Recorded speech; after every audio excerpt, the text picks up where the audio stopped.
안녕하십니까. 코로나19 극복을 위한 금융 및 세제 지원이라는 제목으로 강의를 할 세무사 이봉구입니다. 반갑습니다. 강의를 시작하기 전에 먼저 간단하게 제 소개를 하겠습니다. 저는 현재 세무법인 석성 경기 북부지사 대표를 맡고 있습니다. 세무사업을 한 지 한 15년 정도 됐고요. 세무사업을 하기 전에는 국세청 조사국 및 일선 세무서에서 한 19년 정도 공직 생활을 했습니다. 오늘 제가 준비한 강의 내용이 우리 제 강의를 시청하시는 모든 납세자 여러분들께서 이 코로나19 사태를 극복하는 데 조금이나마 도움이 되셨으면 좋겠습니다. 제 강의 내용은 6가지 소제목으로 만들었습니다. 첫 번째, 소상공인 임대료 지원, 두 번째, 소상공인 중소기업 특별금융 지원, 세 번째, 피해 기업 등에 대한 세부담 완화, 네 번째, 소상공인 등을 위한 납부 연장 및 징수 유예, 다섯 번째, 소상공인 보증 공급 확대 및 긴급 경영 안정자금 공급, 마지막으로 여섯 번째, 한시적 조세 감면을 통한 수비 유인으로 준비를 했습니다. 자, 첫 번째입니다. 소상공인 임대료 지원에 대해서 살펴보도록 하겠습니다. 자, 착한 임대인이라는 언론 보도를 많이 보셨을 텐데요. 제 아들도 강남에서 개인 샵을 운영을 하는데 전화를 했더라고요. 임대료를 깎아주게 되면 임대인한테 어떤 세금 혜택이 있냐고 이렇게 전화로 저한테 질문을 했는데 착한 임대인에 대해서 어떤 그 세금 혜택이 있는지 궁금하신 분들이 참 많으실 겁니다. 예를 들어 설명하겠습니다. 임대인이 연간 임대료가 1,000만 원인데 받아야 될 임대료가 1,000만 원인데 500만 원 받는 것으로 임대료를 깎아줬다. 할인을 해줬다. 그러면 그 500만 원 할인해 준 임대료의 50% 250만 원을 임대인이 내야 될 세금에서 공제를 해주는, 직접 차감해주는 그런 내용이 되겠습니다. 임대인이 내야 될 세금이 500만 원이다. 그럼 250만 원 공제를 하고 250만 원만 세금을 납부하면 된다. 이런 내용이 되겠습니다. 어마어마한 세제 혜택이죠. 임대료 할인해 준 금액의 50%를 세금으로 깎아준다는 것은 이건 엄청난 세제 혜택입니다. 제가 세금에 관련된 일을, 세금쟁이 일을 30년 이상 하면서 이렇게 파격적인 세제 혜택은 처음 봤습니다. 그만큼 지금 이 코로나19 사태가 위중하고 정말 심각한 상태라는 것이죠. 착한 임대료가 있는 반면에 또 임대 건물에는 정부 소유 건물이 있습니다. 정부 소유 건물도 마찬가지로 중앙정부 건물도 3%에서 1%로 임대료를 인하를 해주겠다. 또 국가 위탁개발 재산도 마찬가지로 임대료 50%를 감면해 주겠다.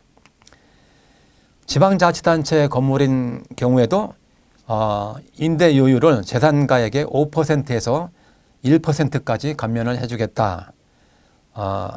이렇게 정부 소유 재산에 대해서도 감면 혜택이 주어지고요.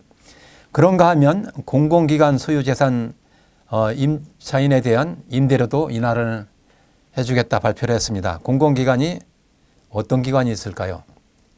자, 예를 들면 도로공사, LH공사, 철도공사 뭐 이런 공공기관이 되겠죠. 공공기관도 마찬가지로 6개월간 이 코로나 사태로 인한 한시적으로 6개월간 임대료의 20 내지 35%를 할인해 주겠다 발표를 했고요. 임대료를 매출액에 연동해서 계약을 한 경우에는 6개월간 납부를 유예하겠다 이렇게 발표를 했습니다. 자, 그런가 하면 우리나라에는 그 프랜차이즈 가맹점으로 그 가맹점인 그 자영업자가 상당히 많죠. 특히나 프랜차이즈 가맹점들이 상당히 많은데요. 프랜차이즈 가맹점에 아주 특별한 그 세제 혜택이 아니고요. 금융 혜택이 발표가 됐습니다. 어떤 내용이냐면 뭐 중진공이나 소상공인진흥공단 이 정책 자금에 대해서 금리를 인하해 주는 그 제도를 발표를 했는데요. 어떤 경우에 금리 인하를 해 주느냐.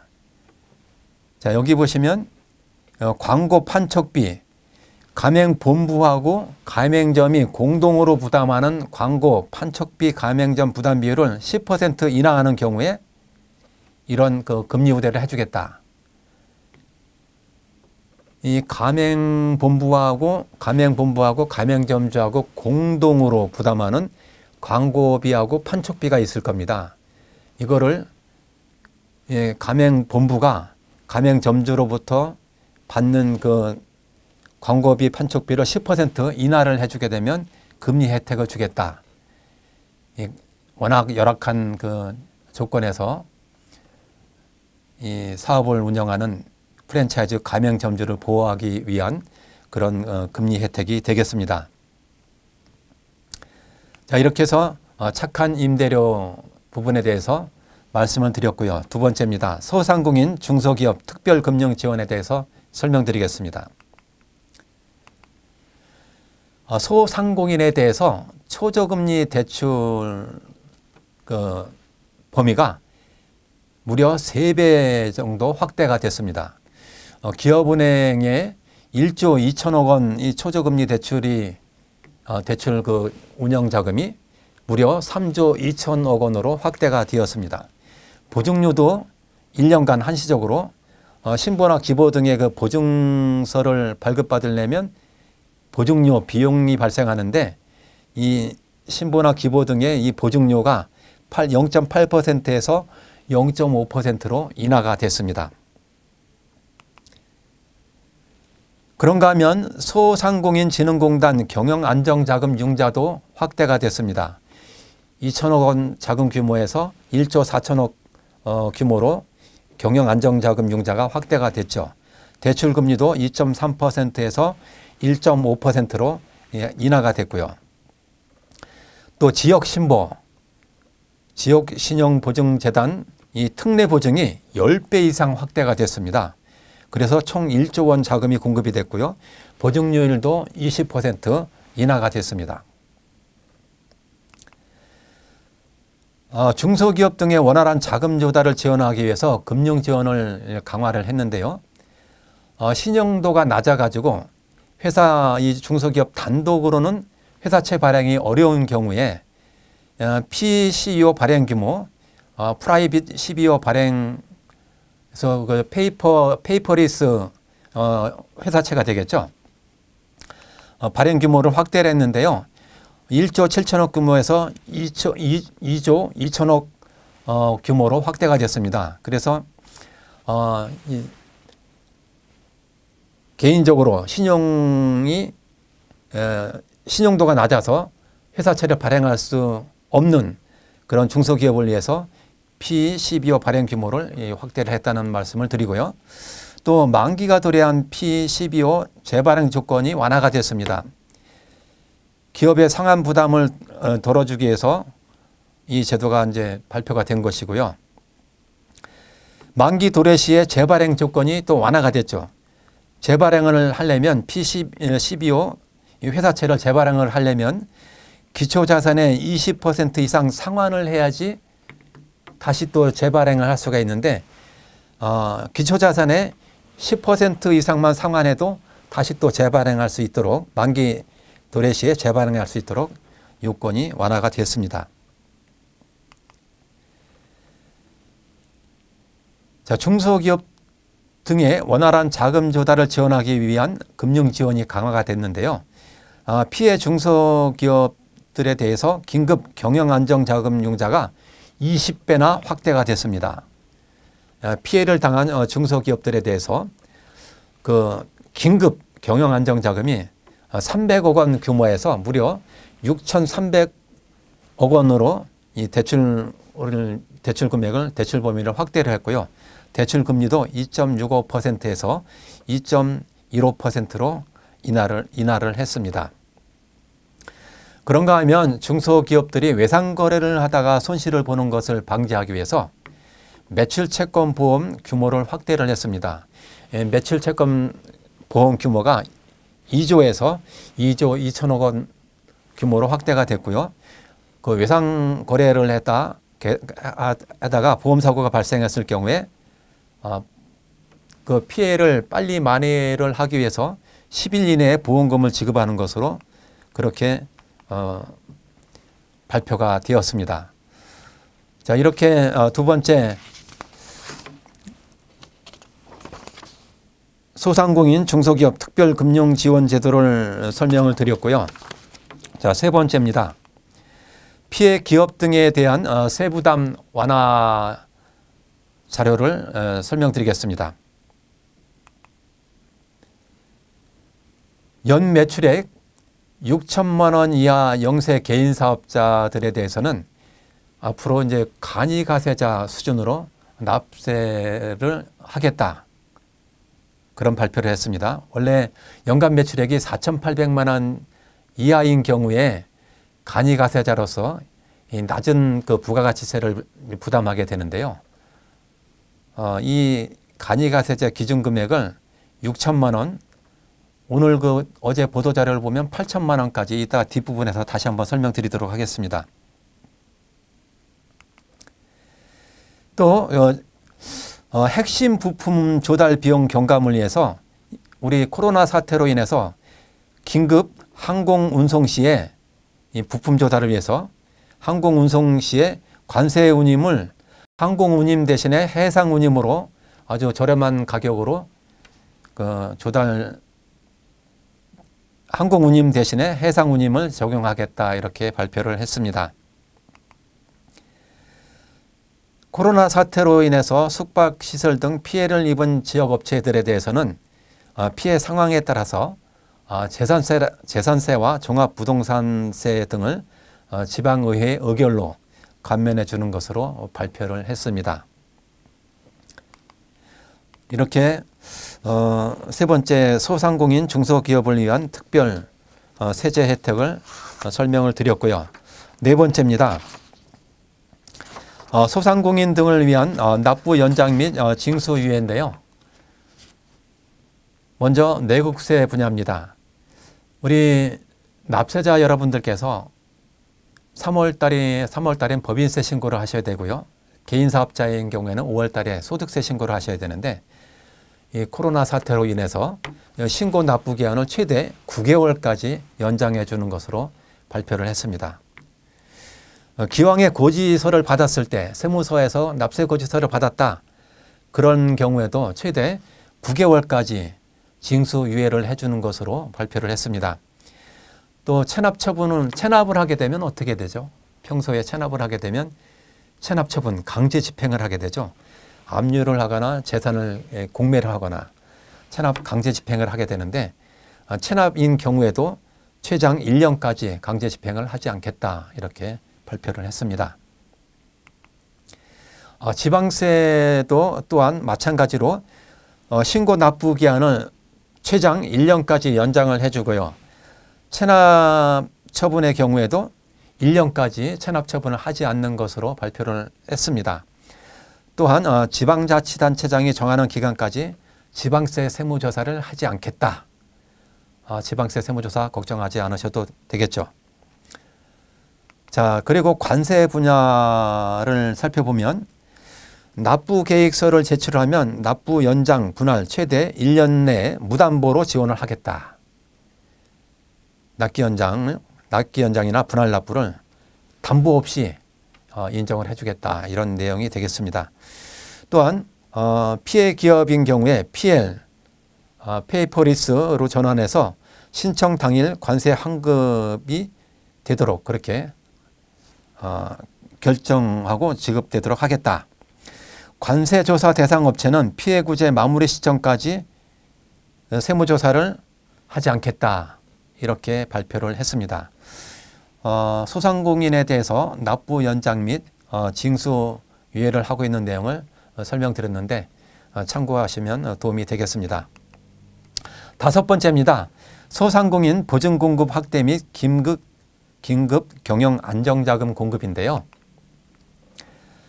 지역신보 재원 확충을 통한 소상공인 자영업자 보증공급 확대. 지역신보 우리 그 납세자 여러분들이 경영 자금을 위해서 대출을 받으려면 먼저 지역신보라든가 기보, 중진공 등에서 보증서를 끊어와야 되지 않습니까? 그 보증서를 이런 지역신보라든가 기보, 중진공에서 마음대로 제한 없이 무조건 무한대로 보증을 써줄 수 있는 것이 아니라 출연자금 한도 내에서 이 보증서를 발급하도록 되어 있습니다. 그런데 은행권이 이번에 지역신보 법정 출연료율을 인상하도록 그렇게 발표를 했는데요.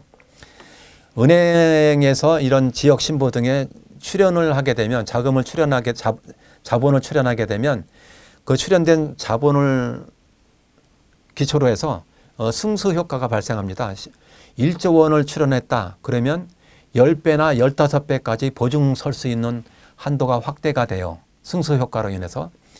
그래서 엄청나게 그 융자 금액이 출연 금액보다 10배 내지 15배로 이렇게 융자 범위가 확대가 되는 효과를 가져오게 됩니다. 그래서 출연료율 인상을 통해서 소상공인 자영업자 보증 공급을 확대하겠다 이렇게 발표를 한 것이죠. 또 시중은행을 통해서 긴급 경영 안정자금 3조 2천억 원을 신규 공급하겠다. 이번에 추경 예산이 이제 반영이 된 거겠죠. 3조 2천억 원이 시중은행에 공급이 됐는데요. 문 대통령께서 또 이 추경 예산이 1차만으로 끝나는 것이 아니라 필요하다면 2차, 3차까지 추경이 더 집행이 될 것이다 이렇게 발표를 하셨습니다. 또 그 금리도 기존 은행 대비 긴급 경영 안정 자금은 기존 은행 대출 대비 1% 내지 1.5% 낮은 금리를 적용하는 것으로 발표를 했습니다. 은행권은 최소 6개월 이상 코로나 위기 상황이 안정될 때까지 기존 여신 만기 연장을 해주는 것으로 발표가 됐고요. 또 일부 은행에서 시행 중인 이자 납부 유예를 전 금융권으로 확산하도록 정부에서 독려를 하고 있습니다. 이렇게 다섯 번째 소상공인 중소기업 특별금융 지원에 대해서 설명을 드렸고요. 마지막으로 여섯 번째 한시적 조세 감면을 통한 소비 유인 제도에 대해서 설명드리도록 하겠습니다. 지금 코로나 사태로 인해서 코로나 포비아로 인해서 워낙 그 공포 심리가 작용을 해서 소비가 지나치게 위축되다 보니까 국가 경제가 이대로 가다간 정말 심각한 사태로 갈 수도 있겠다 싶어서 정부에서는 한시적으로 조세 감면을 통한 소비 활성화 대책을 발표를 한 것입니다. 자, 어떤 내용이 있느냐 살펴보겠습니다. 자동차 산업이 좀 위기라고 하는데요.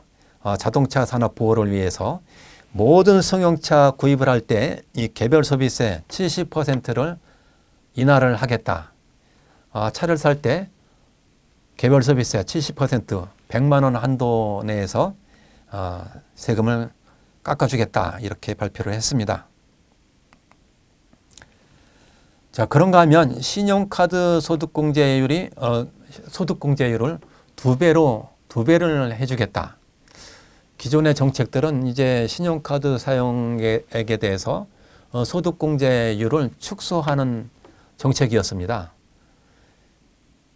이제 신용카드 문화가 이제 자리를 잡았기 때문에 굳이 소득공제가 이제 더 이상 필요하지 않다 이렇게 판단을 한 것인데 이번 코로나 사태로 인해서 이 소비가 너무 위축되다 보니까 소비 촉진을 위해서 좀 카드 좀 사용하라, 소비 좀 하라 이런 차원에서 카드 사용액에 대해서 소득공제율이 2배가 확대가 된 것이죠.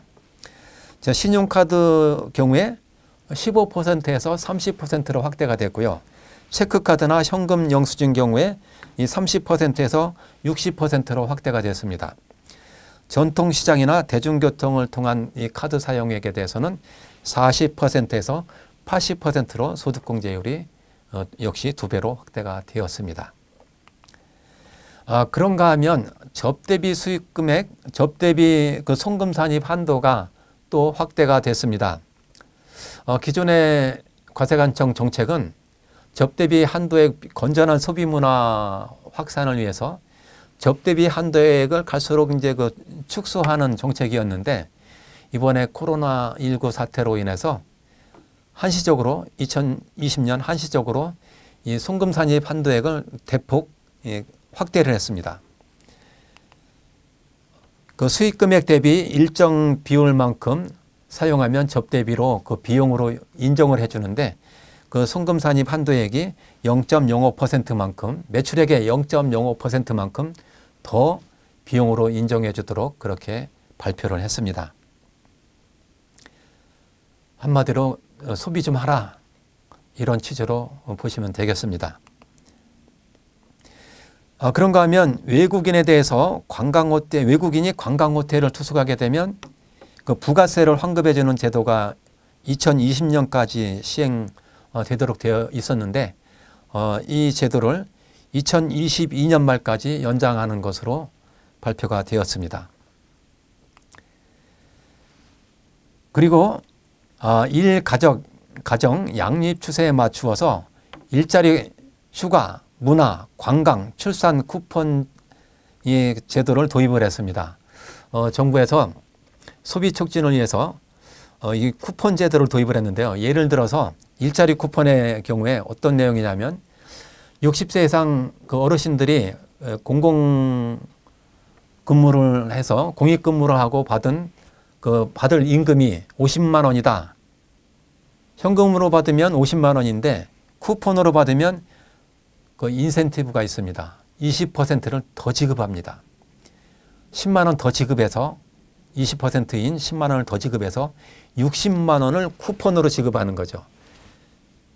그 어르신들 그 근로자 입장에서는 50만 원 받을 거 쿠폰으로 받으면 60만 원을 받으니까 쿠폰으로 받겠죠.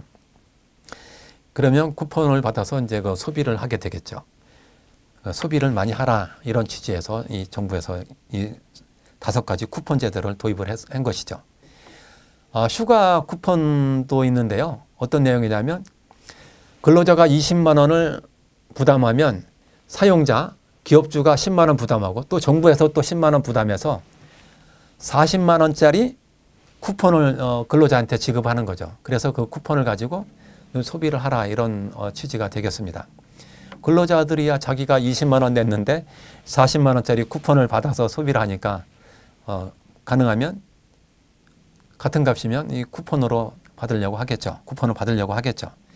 마찬가지로 문화상품권도 마찬가지고 저소득 계층에 대해서 정부에서 무상으로 다 문화상품권 등을 문화 쿠폰을 지급을 할 계획이고요. 또 관광 숙박단지의 그런 인증을 받게 되면 추첨을 통해서 또 정부에서 이 관광 쿠폰을 지급하는 것으로 발표가 되었습니다. 모든 또 임산부들에게 출산 쿠폰을 지급하는 것도 또한 발표가 되어 있습니다. 이렇게 해서 소비 진작을 위한 특별한 그런 제도를 제가 설명을 드렸고요. 오늘 강의 자료를 동영상 촬영을 하기 위해서 오는 중에 혹시 기획재정부에 참고 자료가 있을까 해서 제가 클릭을 해봤더니 어제 날짜로 2020년 3월 17일자로 기획재정부 보도 참고 자료가 또 발표가 됐더라고요. 그래서 제가 부랴부랴 또 자료를 준비를 했는데 내용을 설명드리면 중소기업 특별세 감면이 2배가 확대가 됐습니다. 대구 경북 지역인 경우에 중소기업 특별세 감면을 2배를 더해주겠다. 그리고 아주 영세한 납세자, 간이가세자인 경우에 연간 매출액이 3천만 원 미만인 경우에는 아예 세금을 면제를 해줬습니다. 그런데 그 면제 기준 금액이 3천만 원에서 4,800만 원까지는 아예 세금을 받지 않겠다. 부가세 부담을 없도록 하겠다. 이렇게 그 납부 면제 기준 금액이 3천에서 4,800만 원으로 상향이 됐고요. 그런가 하면 간이가세자 기준 금액이 좀 전에 제가 설명드릴 때 6천만 원으로 제가 설명을 드렸는데, 다시 어제 2020년 3월 17일 보도자료에는 8천만 원 이하 개인 사업자의 경우에는 이 납부세액을 간이가세자 수준으로 경감시켜 주겠다, 이렇게 보도자료가 나왔습니다. 6천만 원이 아니라 8천만 원 이하, 매출액이 8천만 원 이하인 경우에는 간이가세자 수준으로 과세를 하겠다, 이렇게 이해를 하시면 되겠습니다. 그리고 특별재난지역 내 중소기업, 특별재난지역, 대구 경북 지역이 되겠죠. 특별재난지역 내에 있는 중소기업인 경우에 소득세나 법인세를 세액 감면을 해주는데요. 소기업인 경우에는 60%, 중기업인 경우에는 30% 세액 감면을 해주겠다라는 발표를 했습니다. 이렇게 해서 제가 오늘 코로나19 사태 해결을 위한 세제 및 금융 지원 그런 정책을 제가 설명을 드렸는데, 잘 참고하셔서 코로나 사태를 극복하시는데 조금이나마 도움이 되시길 바라면서 제 강의를 마치겠습니다. 감사합니다.